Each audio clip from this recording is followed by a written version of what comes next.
La partie souterraine, elle est cachée, elle est méconnue. Les seules images qu'on peut avoir d'une eau souterraine, c'est celles qu'on peut avoir dans un karst, qui est une spécificité du monde souterrain à laquelle on a accès. Mais sinon, je ne peux pas vous la montrer. Je ne pourrais pas vous montrer une image du souterrain à part du karst, ou dans les anciennes carrières de l'entre-deux-mers, qui est un karst artificiel si vous voulez. Donc c'est compliqué, c'est masqué. Le métier d'hydrogéologue, en fait, c'est celui qui est en capacité de dire où trouver, en quelle quantité et avec quelle qualité de l'eau souterraine. L'infiltration, c'est quand l'eau passe depuis la surface et franchit le sol. Ça, c'est typiquement l'infiltration. Ensuite, quand l'eau va descendre dans le sous-sol, par gravité, elle va descendre. Si vous voulez être précis, on va parler de percolation. Typiquement comme un percolateur à café. C'est poreux, vous mettez de l'eau en surface, elle descend. Mais voilà. Donc l'infiltration, c'est que le début. L'infiltration, en fait, c'est la partie cachée du grand cycle de l'eau. Tout le monde voit les eaux de surface, d'accord? Tout le monde parle des eaux de surface. Sauf que les eaux de surface, eau douce, c'est 0,03% de l'eau. C'est rien. Les nappes, à contrario, c'est 100 fois plus, voire 1000 fois plus. Donc l'infiltration, c'est un élément majeur parce que c'est le phénomène qui va faire passer les eaux du monde visible et de surface, là où on vit, qu'on connaît à peu près, à un monde où on ne vit pas, et c'est là où il y a du stock en fait. La surface c'est le flux, le souterrain c'est plutôt le stock. Qu'est-ce qui influence l'infiltration? La nature du sol, avec ses paramètres de compaction, s'il est dur, s'il est hydrophobe ou s'il aime l'eau, il va peut-être laisser plus ou moins passer l'eau. On va qualifier ça par un paramètre que nous on appelle soit la conductivité hydraulique, soit la perméabilité, c'est très proche comme paramètre. Mais c'est pas tout. Si vous avez par exemple sur un sol nu, le même sol avec un couvert végétal, en fonction de la couverture végétale et de son état d'avancement, à pluie équivalente, à précipitation équivalente, vous n'allez pas du tout avoir le même résultat quant à l'infiltration. Le sol, il a ses propriétés propres. Il y a les propriétés de la pluie, et puis il y a toute l'évolution temporelle du couvert végétal, de la température. Si c'est froid, ça peut geler, si ça gèle, ça passe plus. Quand ça fond, là par contre, il y a une lame d'eau qui peut être intéressante, mais à 4 degrés, les propriétés de l'eau ne sont pas les mêmes qu'à 20 degrés, c'est de la physique. Donc ça peut jouer. On peut très bien avoir une très bonne précipitation en hiver, sur un sol nu, saturé, là, l'infiltration va donner lieu à ce qu'on appelle la recharge des nappes. Vous avez la même pluie, vous respectez les mêmes conditions, vous transposez la même précipitation plus tard, au printemps, quand la végétation est en plein boom, avec le même sol, la même lame d'eau précipitée au sol, l'infiltration va être bonne, sauf que les plantes juste dessous, dans la percolation, dans la zone racinaire, vont prélever leurs besoins, et peut-être que leurs besoins vont être supérieurs à ce qu'il y a. Du coup, la recharge, là, sera nulle, ou amoindrie. C'est variable, c'est vraiment du transitoire pur, ça. C'est là qu'on parle de pluie efficace Alors la pluie efficace, c'est autre chose, c'est la partie du volume d'eau qui est arrivée au sol et qui passe dans le sous-sol. Après, il faudrait enlever la partie que les plantes vont prendre pour avoir vraiment la partie recharge. Le cycle végétatif, il est en perpétuelle évolution. Et en fait, on s'aperçoit que la mesure, elle est complexe. Si on avait un milieu sans racines, ça serait facile. Là, on pourrait dire que la plus efficace, oui, c'est la recharge. Sauf que c'est pas vrai. On n'a pas un simple transfert. La recharge des nappes se fait grosso modo de novembre à mars chez nous Idéalement, oui, ouais. C'est ce qu'on considère la période la plus propice, c'est-à-dire dès que l'on a fin du cycle végétatif, et des températures qui avoisinent les 5 degrés, parce que là, on est sûr qu'il y a plus de prélèvement, jusqu'à la reprise de ce fameux cycle. Le problème, c'est que l'évolution climatique actuelle fait que deux choses. Les températures sont plus élevées, donc on a de moins en moins de coupures du cycle végétatif. Donc on se rend compte que la période de prélèvement par les plantes s'allonge. Et en plus, on a une nouvelle répartition des précipitations, au moins sur les 3 ou 4 dernières années, et c'est une tendance qui se dessine. On a des précipitations plutôt concentrées dans la période hivernale, et puis plus rien après, très tôt en printemps, et qui commencent assez tardivement en fin d'automne. Ça change la donne quant au flux total qui arrive à la nappe. Et au niveau régional, justement aussi, est-ce que le changement de couverture des sols joue de façon significative ces dernières années ou pas? L'occupation des sols, oui, il a un effet peut-être pas tant par les pratiques et la nature des plantes que par les pratiques culturelles qui sont mises en œuvre. Parce qu'on se rend compte, quand on laisse un sol nu, ça n'a pas du tout le même effet que quand le sol est travaillé ou inversement. Il peut y avoir des contraintes très favorisantes. Par exemple, on peut imaginer qu'un labour, ça aère le sol, ça le rend plus poreux, c'est très bien. Donc ça favorise les premiers 50 cm en termes de percolation, d'infiltration-percolation. Mais après, le soc de charrue appuie sur le sol et le compacte. Donc on crée en fait un différentiel et on s'aperçoit qu'à cette profondeur-là, on crée une zone hyporheique qui s'écoule. Et donc on a moins de percolation. C'est très très délicat en fait à généraliser. Ça c'est pour l'agriculture. L'urbanisation. L'urbanisation c'est de l'imperméabilisation. Urbanisation classique, je veux dire classique, parce qu'on a des nouvelles technologies qui sont déployées, c'est équivalent à de l'imperméabilisation. Il y a eu une grande évolution, augmentation de l'urbanisation en Aquitaine qui est significative pour les ressources des nappes. Oui, tout à fait. Mais notamment sur Bordeaux. Quand on voit l'extension des métropoles ou des zones urbaines, c'est direct. Si on regarde bien, on fait tous de l'aménagement. Enfin, quand je dis tous, on est tous citoyens. On a des aménagements, on fait des trottoirs, on fait des buses, on couvre, on imperméabilise ou on compacte le sol. Et ça, cet aménagement-là, il a pour effet l'imperméabilisation des sols. Donc là, il y a une tendance, par contre, il y a une prise de conscience. Mais il y a une prise de conscience, on va dire, forcée. C'est les événements qui nous ont fait ça. Parce qu'en imperméabilisant, les flux d'eau qui tombent, vous êtes obligé de les collecter quand même. Donc ça veut dire qu'il faut dimensionner ces fameux collecteurs. Et comme l'intensité des pluies est en train d'être modifiée, ça va faire une augmentation de l'intensité des précipitations. Il y a des moments où il y a plus d'eau à collecter. Il faut gérer tout ça. Et sur Bordeaux, typiquement, on sait que les pluies d'orage, collecteurs souterrains qui ont été faits, c'est dimensionné. Sauf que tout est dimensionné pour pouvoir être gardé en plus. Parce que si la marée est haute à la Garonne, on ne rejette rien là. Parce que c'est le gradient hydraulique qui fait qu'on évacue ou pas. Il y a une course au dimensionnement. Ça a coûté cher. Alors que si on laissait faire l'infiltration, et comme on est, nous, ici, sur un recouvrement plus haut quaternaire, ce sont des sables et graviers, c'est assez favorable de l'infiltration et percolation, peut-être qu'on gagnerait, on aurait peut-être moins d'investir sur des grands ouvrages souterrains pour retenir ces creux-là. Dans l'hypercentre, là où tout est bétonné, c'est délicat, il faudra enlever cette couverture-là. Mais en périphérie, il y a une volonté d'aménagement qui tient compte de cette percolation. Parce qu'au final, ça accroît le risque d'inondation sur des phénomènes flash comme ça. C'est ça. On ne fait que concentrer. On récupère encore plus d'eau qu'il faut encore plus stocker. À un moment ou à un autre, il faut faire l'analyse coût-bénéfice. Peut-être que le sol, qui est poreux, qui n'est pas occupé, on n'a pas de remontée de nappe sous Bordeaux, c'est un milieu sableux qui boit assez facilement, pourquoi ne pas s'en servir? Ces pluies de recharge de nappe, est-ce qu'elles rechargent la première nappe sous le sol? Oui. Est-ce qu'elles vont plus loin? Est-ce qu'elles participent à la recharge des fameuses nappes oligocènes ou ocènes profondes? Alors oui, parce que ce qu'il faut imaginer, alors ça c'est une des difficultés à faire concevoir au grand public, c'est qu'une fois que depuis le sol l'eau s'est infiltrée, une fois qu'on est arrivé à la première nappe, dessous ce niveau-là, jusqu'à très très profond, tout est saturé en eau.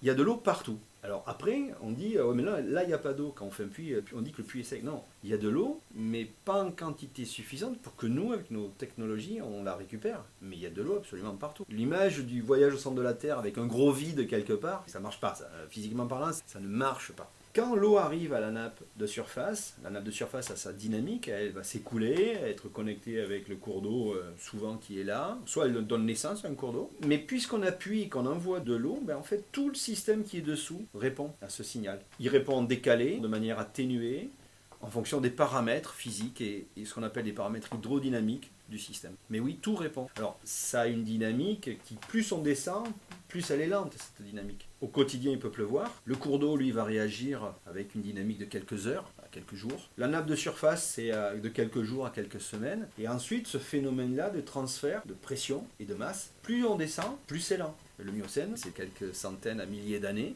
L'Oligocène, c'est encore plus vieux que ça. L'âge moyen de l'Éocène sous Bordeaux, c'est entre 25 et 30 000 ans. Plus on descend, mais en fait, on a une loi d'ancienneté. Et c'est pas parce que c'est vieux que c'est fossile.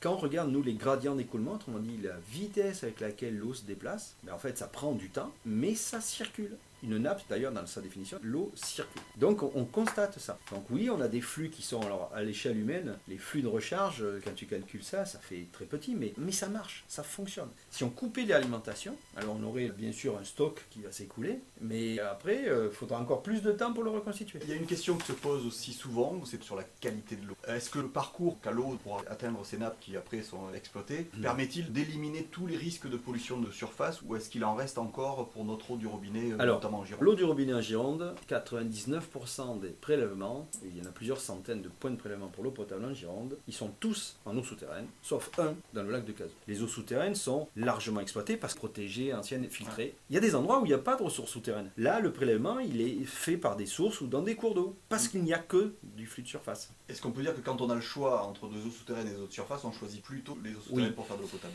Oui, parce qu'elle a déjà été naturellement filtrée. Elle est protégée d'un accident potentiel. Le problème de l'eau potable, c'est qu'on doit l'assurer tout le temps, la qualité. Et on sait que si un problème arrive sur une eau souterraine, le temps que ça se passe par rapport au point de captage, on va avoir du temps pour réagir. Le même accident se passe sur une nappe, le même accident se passe dans un cours d'eau avec un prélèvement à une distance équivalente. Si le cours d'eau coule normalement, si c'est une pollution, vous n'avez quasiment pas le temps de réagir. Et votre point de prélèvement est contaminé. Et tout le système qui est derrière aussi. Alors que sur une nappe, le même événement ne va pas avoir le même impact parce qu'on va savoir le prévoir et on aura le temps de réagir, de fermer le captage, laisser passer, réouvrir. À gérer, c'est quand même beaucoup plus confortable. Ça permet aux exploitants de maintenir le service parce que n'oubliez pas qu'ils ont quand même une obligation de pérennité du service. Le service de l'eau, on doit être capable de délivrer de l'eau potable en tout temps. Alors parfois on n'y arrive pas, mais c'est pour des causes souvent de quantité. Chimiquement parlant, mes collègues savent faire de l'eau potable à partir de n'importe quoi. D'un fluide eau chargé, quand on est en autonomie totale, on sait faire. Sur les bateaux, ils savent faire, ainsi de suite. Et le problème, c'est qu'il faut avoir de l'eau. Les événements de l'été dernier, dans le nord-est de la région Nouvelle-Aquitaine, il n'y avait pas d'eau en Limousin ou dans la Creuse, parce qu'il n'y avait plus de réserve. Ce sont des systèmes où il n'y a quasiment pas de nappe, des milieux fissurés, très très peu de nappe, beaucoup de cours d'eau qui drainent beaucoup, mais quand il n'y a plus d'eau à drainer, il n'y a plus d'eau. L'eau potable, c'est à peu près moitié-moitié en France, eau souterraine, eau surface. Oui, mais en Nouvelle-Aquitaine, c'est plutôt 60-40. 60% eau souterraine en Nouvelle-Aquitaine, 40%. Et la Gironde, c'est encore plus. La Gironde, c'est 99%. Et dans le monde, c'est à peu près équilibré? Oui, c'est à peu près équilibré. Les premiers puits, quand même, exploités par l'homme, c'est plus de 4000 ans, quand même, dans certaines régions du monde. Donc, il y a une expérience qui est née et un savoir. Et puis l'avantage du souterrain, c'est que c'est pérenne. S'il n'y a plus pendant l'hiver, même si le cours d'eau ne coule plus en surface, l'homme a compris qu'en creusant, on pouvait trouver de l'eau. Du coup, dans de nombreux pays, le savoir s'est transmis comme ça, en fait. Avec l'expérience, on s'est aperçu que fallait quand même assurer cette ressource-là. Et du coup, les villes envisagent des solutions de plus en plus, notamment les grandes conurbations. Maintenant, on va chercher l'eau un peu comme les Romains allaient chercher l'eau très loin. Pas pour des raisons de facilité, pour des raisons de sécurité et, on va dire, de sécurisation de l'alimentation. Nous, déjà, si on regarde bien sur la métropole bordelaise, toutes les eaux potables proviennent de sources de nappes et donc de forages. Mais pas du même, pas de la même nappe, pas de la même type de source, pas de la même ressource aquifère. Il y a l'oligocène, il y a même des sources miocènes, l'oligocène, l'éocène. L'éocène, lui, il a 3 aquifères. Donc on a réparti tout ça, et on l'a réparti spatialement. Quel serait l'impact du changement climatique sur les ressources en eau souterraine? Et est-ce qu'il y a déjà des effets qui ont été observés? Alors, les effets, on va encore les imaginer. Ce qui se passe en surface se transfère certes dans le souterrain, mais de manière très lente. Ça se diffuse, mais lentement. Donc ce qu'on peut imaginer par contre, c'est un effet direct du changement climatique. Imaginons que les pluies soient concentrées en hiver et plus au printemps, ce qui est à peu près le cas, sauf cette année où on a un peu quelques épisodes de bonnes précipitations au printemps. En fait, ça va bien fonctionner, mais comme il n'y aura plus d'eau assez rapidement en surface, en fait, le système va se remettre dans son fonctionnement naturel. Les cours d'eau vont drainer, envoyer de l'eau à l'océan, ce qui est normal, et les nappes vont servir de réservoir, les nappes vont donc fournir de l'eau à ces cours d'eau. Et c'est comme ça qu'on a de l'eau en plein été dans nos cours d'eau, normalement, parce que ce sont les nappes qui donnent ce fameux stock disponible pour que les cours d'eau fonctionnent. Donc cet effet-là, on le suppute. On pense qu'il pourrait y avoir à terme une baisse de la recharge si les précipitations continuent à évoluer différemment, et du coup un fonctionnement différent du grand cycle de l'eau. Et si le système du grand cycle de l'eau est modifié, nos habitudes aussi vont être modifiées. Nos habitudes de prélèvement, pas de consommation. Et là, on a peur qu'on se retourne vers les eaux souterraines de manière incontrôlée. On craint cet effet-là, cet effet domino. Du coup, on se prépare, on regarde comment on pourrait faire en sorte que ce retour vers les eaux souterraines, qui est logique, puisse s'accompagner de mesures qui viendraient compenser ça. Donc on est en train de travailler, alors ça c'est de la recherche, on imagine la recharge artificielle de nappes. Autrement dit, en hiver, dans le Val-de-Garonne, là on identifie des grands secteurs où on pourrait, en désimperméabilisant, en aménageant le sol par des puisards, recharger la nappe quand il pleut beaucoup. L'eau est en surabondance, où ça gêne personne qu'on en prenne un certain volume pour la mettre dans la nappe, qui elle est libre. Et comme ça, on aurait en été, plus tard, dans cette nappe-là, pour prélever. Ou bien si on ne le prélève pas, en fait, le gain il est pour le cours d'eau, il est pour la Garonne. Parce que non seulement c'est de l'eau de bonne qualité, filtrée, qui a lentement circulé, mais surtout, le gain il est sur la température de l'eau. Parce que là, l'eau qui arriverait à la Garonne serait à 12, 13, 14 degrés, qui est la température moyenne climatique des nappes de surface. Sauf qu'à la Garonne, en plein été, à l'étiage, elle frise des 30 degrés. Et pour le biotope, avoir de l'eau à 14 degrés, c'est mieux. C'est ce gain-là, mais à l'échelle du grand cycle de l'eau qu'on travaille. Ça serait recharger surtout des nappes alluviales, des nappes pour l'instant, c'est l'alluvial. De premier niveau. Pourquoi? Parce qu'on a peur que l'effet du changement climatique soit très très fort, notamment sur le bassin Indre-Garonne. Les prévisions pour 2050, c'est jusqu'à 50% de baisse des débits. Du coup, il faut un peu aider. On peut peut-être rendre cette dynamique qu'avait le sol avant, parce que la nappe alluviale de la Garonne, elle se recharge naturellement, mais on a constaté en moyenne que les graviers, parce qu'il y a des beaux graviers, ils sont pas totalement saturés parce qu'au-dessus, au-dessus c'est des limons. Alors c'est très bon pour l'agriculture, mais c'est pas bon pour la percolation et l'infiltration. Donc si on l'aide un peu par des puisards, des aménagements, qu'on a presque déjà, c'est de l'ingénierie environnementale, typiquement, et puis basée sur la nature. Si on aide cette infiltration-là, on doit aller vers du gain pour tout le monde. Et cette démarche donc régionale Nouvelle-Aquitaine, est-ce qu'elle a aussi des pendants ailleurs? Dans les rapports du GIEC, on parle peu d'eau souterraine. Et oui, non, on parle peu. Même pas du tout. Voire très peu. Le problème du climat, il est mondial.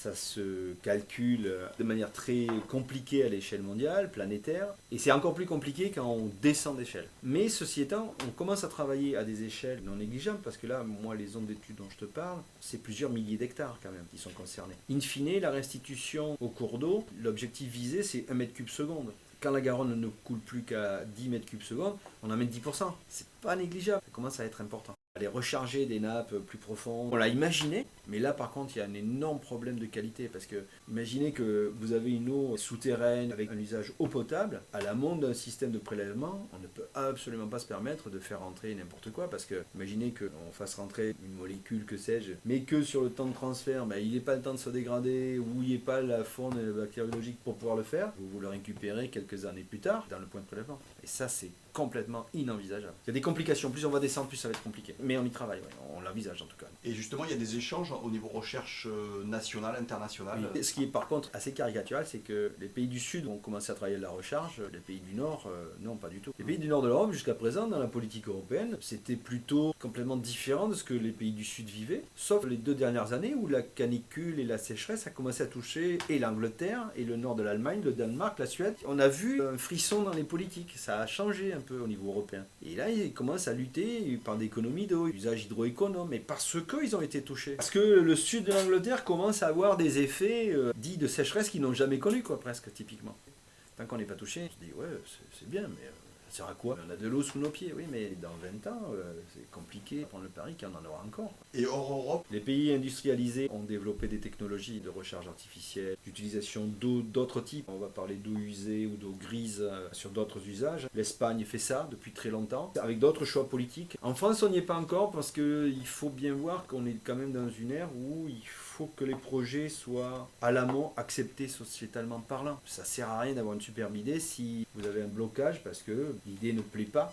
Soit parce qu'elle a été mal expliquée, soit parce qu'elle n'est pas dans l'air du temps, soit parce qu'il y a un risque. Donc il vaut mieux avoir une démarche prospective collégiale maintenant. On va devoir parler de retenue d'eau. Sauf que quand un pan de la société décide de faire pour son propre usage une retenue sur un secteur, ça c'est inacceptable. Travailler avec, on va dire, de la collégialité à dimensionner un projet d'une retenue d'eau de surface ou d'une eau souterraine, mais qui aura un usage de valorisation pour la filière agricole, pour le tourisme, pour développer un biotope, parce que quand on crée de l'eau à un endroit où il y en a moins, on crée systématiquement un biotope. Il y a peut-être un intérêt partagé, cet intérêt partagé, qui va faire que le projet va être partagé et donc accepté. C'est une nouvelle mentalité. Même les scientifiques qui participent maintenant. On n'est plus dans notre tour d'ivoire. Il faut sortir. Il peut avoir de bonnes idées, mais ça peut être de fausses bonnes idées, parfois. On est en train de redéfinir qu'est-ce qu'un débit objectif d'étiage, pour pouvoir gérer en quantité un système, mais pour avoir aussi un usage. Il faut qu'il y ait des bénéfices, on va dire, écologiques. Il faut qu'il y ait des bénéfices pour la société. Le bénéfice écologique fait partie des bénéfices pour la société, mais ce n'est pas le seul type. Et on se rend compte que peut-être dans le futur, il faudra qu'on sacrifie tel ou tel volet. On n'a pas la garantie d'arriver à tout satisfaire. Une fois qu'on a dit ça, on peut se mettre autour d'une table pour dire les choses et discuter. Est-ce que la désalinisation est un concurrent de politique de recharge de l'eau souterraine? La désalinisation, pour l'instant, elle a encore un coût énergétique assez élevé. Des pays peuvent se le payer actuellement. Je vais prendre le golfe arabo-persique. Vous avez la raffinerie juste à côté de l'usine de dessalement. C'est le transfert d'énergie, il est instantané. Le dessalement, c'est bien, sauf qu'on oublie très souvent qu'il y a quand même un déchet à ça. On fait quoi de la saumure hyper concentrée? On la jette, c'est comme un déchet. Et gravitairement parlant, puisqu'elle est très dense, elle va au fond. Mais au fond, on ne sait pas vraiment ce qu'on est en train de faire avec une saumure hyper concentrée comme ça. Parce qu'en plus, des eaux qui sont des eaux très chargées ne se mélangent pas. Parce que la viscosité n'est pas la même, la masse volumique n'est pas la même, et tout un tas d'autres paramètres qui fait que les eaux vont quasiment agir comme deux fluides immiscibles. Donc qu'est-ce qu'on fait de ça? Ici, on a l'avantage d'avoir des systèmes souterrains que l'on peut encore doper en les rechargeant artificiellement. Profitons-en. On va pouvoir faire des choses avec très peu de génie civil en surface. Plus on fait de génie civil, moins c'est bon. On fait de l'ingénierie environnementale verte.